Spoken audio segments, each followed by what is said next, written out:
احکامات دیے کہ آپ کراچی جائیں اور اس سے پہلے کہ دوبارہ بارشیں ہوں فوری طور پر وہاں پر کام کیا جائے، اور جو وہاں پر رکاوٹیں ہیں جس کی وجہ سے پانی زیادہ کھڑا ہوتا ہے اس کا فوری جو حل ہے وہ کچھ کرنے کی کوشش کی جائے، جو انہوں نے کام شروع بھی کر دیا۔ لیکن جب وہ کام شروع ہوا تو اس کے بعد یہ فیصلہ کیا گیا کہ یہ تو ٹھیک ہے، یہ فوری طور پہ اس پہ اور بہتری بھی آئی۔ اس کے بعد جب بارش ہوئی تو آپ نے دیکھا کہ اتنے مسائل نہیں آئے جتنے پہلے آئے تھے۔ لیکن صرف یہ پیچ ورک تو نہیں کرنا ہے، صرف یہ وقتی کام تو نہیں کرنا ہے۔ کراچی کے بہت بڑے بڑے مسائل ہیں، اور کراچی جو ہے وہ صرف سندھ کا سب سے بڑا شہر نہیں، پاکستان کا سب سے بڑا شہر ہے۔ وہ شہر ہے جو پاکستان کو سب سے زیادہ ریونیو دیتا ہے، اور ایک جیسے ہم کہتے ہیں منی پاکستان ہے، پاکستان کا کمرشل ہارٹ ہے۔ اور جب تک کراچی مکمل طور پر اپنی پوری رفتار جو اس کی جو پوٹینشل ہے، جو اس کی گنجائش ہے، اس پر کام نہیں کر رہا، تو یہ ممکن نہیں ہے کہ پاکستان کی معیشت جو ہے وہ اپنے پوٹینشل کو حاصل کر سکے۔ اس لیے، اور خاص طور پہ ظاہر ہے وزیر اعظم کا ایک ذاتی وہاں پر ایک ایموشنل آپ کہہ سکتے ہیں کراچی کے شہریوں کے ساتھ ایک کنیکشن بھی ہے۔ انہوں نے کراچی سے الیکشن لڑا، بہت بڑے ووٹ لے کر کامیاب ہوئے، اور اس وقت کولیشن کے اندر جو جماعتیں بیٹھی ہوئی ہیں، پی ٹی آئی اور ایم کیو ایم، اس ہمارے پاس 21 میں سے 19 سیٹس کراچی کی ہیں، تو سیاسی طور پہ بھی یہ ہماری ذمہ داری بنتی ہے۔ تو اس سلسلے کے اندر جو ملاقاتیں ہوئیں، آج مجھے خوشی ہے کہ اس کے اوپر ہم ایک اتفاق رائے کے اوپر آ گئے ہیں۔ چیف منسٹر سندھ جو ہیں وہ لیڈ کر رہے تھے سندھ کے ڈیلیگیشن کو، یہ ہماری شاید تیسری ملاقات تھی، اور مندرجہ ذیل چیزوں کے اوپر اتفاق رائے ہوا ہے۔ 6 مختلف ایریاز ہیں، 6 مختلف ایسے کام ہیں جن کے اوپر مل کر کام کرنے کا فیصلہ کیا گیا ہے۔ سب سے پہلا پانی،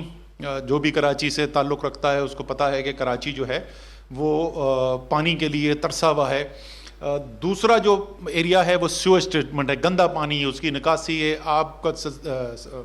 سسٹم بھی ٹھیک نہیں ہے، اور اس کے علاوہ اس کو ٹریٹ نہیں کیا جا رہا ہے۔ اس وقت کروڑوں گیلن پانی جو ہے وہ سمندر کے اندر پھینکا جا رہا ہے، اس سے ہماری آبی وسائل جو ہیں وہ بھی ان میں بھی خرابی ہو رہی ہے، اور ظاہر شہر کے اندر بھی بیماریاں پھیل رہی ہیں۔ تیسرا سالڈ ویسٹ ڈسپوزل، کچرا جس کو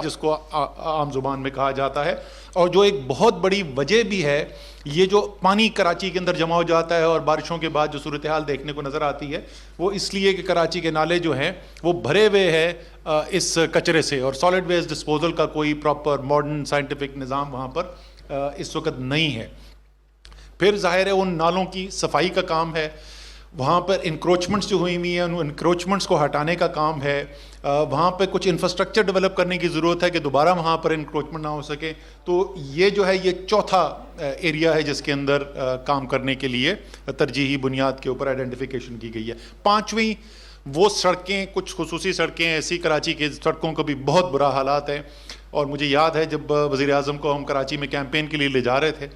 تو مجھے اس وقت بھی یاد ہے انہوں نے کامنٹ کیا تھا کہ کراچی کی سڑکوں کا کیا حال ہے، سب سے زیادہ ٹیکس دینے والا شہر، اور اس کی سڑکیں جو ہیں اس کی اتنی بری حالت ہے جو دیکھ کر افسوس ہوتا ہے۔ سو وہ جو پرائرٹی کچھ روڈز ہیں وہ آئیڈینٹیفائی کی جائیں گی، اور آخری اس کا حصہ جو جس کو انگریزی میں کہتے ہیں last but not the least, وہ ہے ٹرانسپورٹ کا نظام۔ کراچی پاکستان کا سب سے بڑا شہر، دنیا کے بڑے شہروں میں سے ایک، اور ماڈرن ٹرانسپورٹ کا نظام وہاں پر موجود نہیں ہے۔ اس کے اندر ایک سے زیادہ منصوبے موجود ہیں۔ یہ ان تمام ایریاز کے اندر تقریباً سب میں یا تو منصوبے بنے ہوئے ہیں اور ان کے اوپر عمل درآمد شروع بھی ہو گیا تھا، لیکن وہ کام پھنس گیا، وہ آگے K4 رکا ہوا ہے، آگے نہیں جا رہا۔ S3 سویج ٹریٹمنٹ کا جو منصوبہ تھا وہ کئی سالوں سے رکا ہوا ہے، اس کے اوپر پیش رفت نہیں ہو رہی۔ اسی طریقے سے KCR کا منصوبہ ہے، سپریم کورٹ نے بھی اس کے اوپر نوٹس لیا ہے۔ KCR کا منصوبہ ٹرانسپورٹ کا جو کراچی سرکولر ریلوے کا ہے اس پہ پیش رفت نہیں ہو رہی۔ تو یہ بہت سارے ایسے کام جو کچھ سالوں سے رکے ہوئے ہیں، کچھ دہائیوں سے رکے ہوئے ہیں۔ کوشش یہ ہوگی کہ اس وقت ساتھ بیٹھ کے باہمی مشاورت کے ساتھ اور باہمی ہم آہنگی کے ساتھ ان کے اوپر کام کیا جائے، تاکہ تیزی سے سالوں اور دہائیوں سے رکے ہوئے ان کو مکمل کیا جا سکے اور کراچی کے جو عوام ہیں ان کو اپنا حق دلایا جا سکے۔ اس کے لیے ایک 6 رکنی کمیٹی بھی بنا دی گئی ہے، اس کمیٹی میں کوئی کمیٹی کا سربراہ نہیں ہے, کوئی کنوینر نہیں ہے, کیونکہ ظاہر ہے جو چیز وفاقی حکومت اور صوبائی حکومت مشاورت سے اتفاق رائے ہوگی تو کام آگے چلے گا, تو اس میں کوئی ووٹنگ وغیرہ تو ہے نہیں. اس کے سیکرٹری جو ہیں کمیٹی کے وہ سندھ گورنمنٹ کے چیئرمین PND کو بنایا گیا ہے.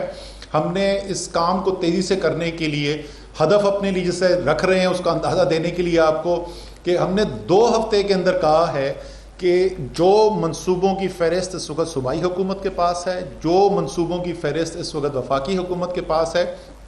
ان کو شارٹ لسٹ کرنا اور یہ فیصلہ کرنا کہ یہ جو مل جل کے ہم کام کرنے کے خصوصی ایک منصوبہ کرنے کے لیے جا رہے ہیں, خصوصی کام کرنے کا طریقہ کار کے ساتھ جا رہے ہیں, اس میں کون کون سے منصوبے شامل کیے جائیں گے, اس میں سے کن منصوبوں کی جو لیڈ ہے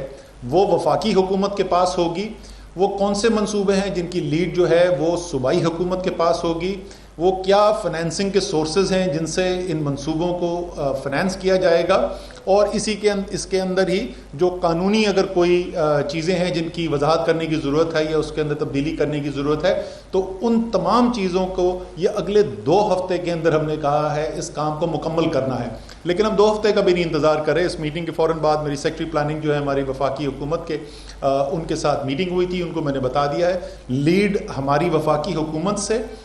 جو سول سروس لیول کے اوپر, ایڈمنسٹریٹو لیول کے اوپر جو ہے وہ سیکرٹری پلاننگ اینڈ ڈیولپمنٹ کو دی گئی ہے, اور سندھ میں سیکرٹری PND چیئرمین PND جو ہیں وہ اس کی لیڈ لیں گے. وہ کل صبح سے اس کے اوپر باہمی طور پر کام کرنا شروع کر دیں گے. ہماری اگلی میٹنگ جو ہے وہ کراچی میں ہوگی, ابھی نہیں سیٹ ہوا, لیکن ہفتے کے روز کراچی کے اندر ہماری ملاقات ہوگی. تو اس رفتار سے ہم یہ کام کرنا چاہتے ہیں. ہم چاہتے ہیں کہ اگلے 2 ہفتے کے اندر اندر بالکل ایک واضح جامع حکمت عملی سامنے آ جائے, کون کون سے منصوبے ہیں, کس کی ذمہ داری ہے اس میں لیڈ لینے کی, فنانسنگ اس کی کہاں سے آئے گی, اور اگر کوئی قانونی اس کے اندر یہ رستہ آسان کرنے کے لیے کوئی چینجز کی, تبدیلی کی ضرورت ہے تو اس کو بھی آئیڈینٹیفائی کر لیا جائے گا. آخر میں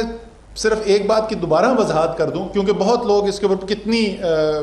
وہ چمگوئیاں ہو چکی ہیں, ہوتی رہی ہیں, کہ دیکھیں یہ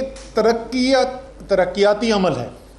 اور اس کے اندر ہم سٹرونگلی ایک یقین رکھتے ہیں, دل سے اس بات کو جانتے ہیں کہ عوام کی فلاح و بہبود کے اندر سیاست نہیں ہونی چاہیے. بہت سیاسی معاملات ہیں, جیسے میں نے کہا ہماری صرف اختلافات نہیں ہیں, شدید اختلافات ہیں.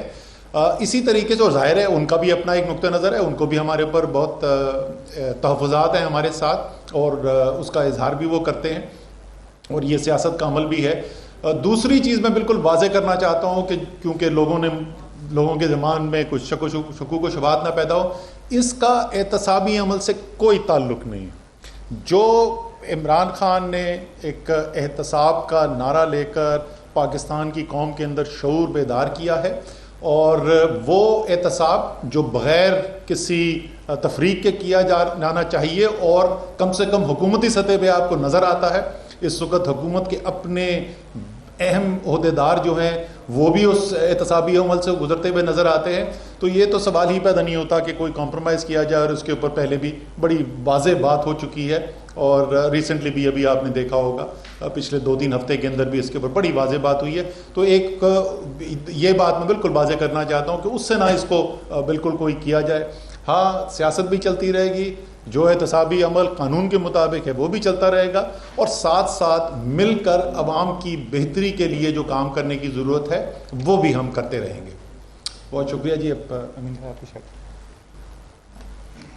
اسد عمر صاحب نے بڑی تفصیل سے گفتگو کی. میں اپنی بات بالکل مختصر کروں تاکہ سوال جواب کا سیشن ہو تو وہ کنٹینیو ہو جائے. بالکل یہ بات شک و شبہ سے بات ہے کہ کراچی منی پاکستان ہے. کراچی جاگتا ہے تو پورا ملک سکون سے سوتا ہے. ہماری جو خواہش ہے کہ جو کراچی کا جو انفراسٹرکچر تباہی اور بربادی کے دہانے پہ پہنچ چکا تھا, اور پچھلے دنوں جو بارش ہوئی اور اس سے یہ چیزیں بہت زیادہ ہائی لائٹ ہوئی کہ کراچی کے آدھا زیادہ کراچی پانی میں ڈوبا ہوتا, اور اس کے بعد یقیناً ہم وفاقی حکومت کے شکر گزار ہیں کہ انہوں نے فوری طور پہ وزارت پاکستان نے NDMU کی ٹیم کو روانہ کیا, اس نے ٹیک کیئر کیا, اور سب نے دیکھا کہ بارش کا جب دوسرا اسپیل آیا تو کراچی کی صورتحال بھونی تھی جو پہلے تھی. اور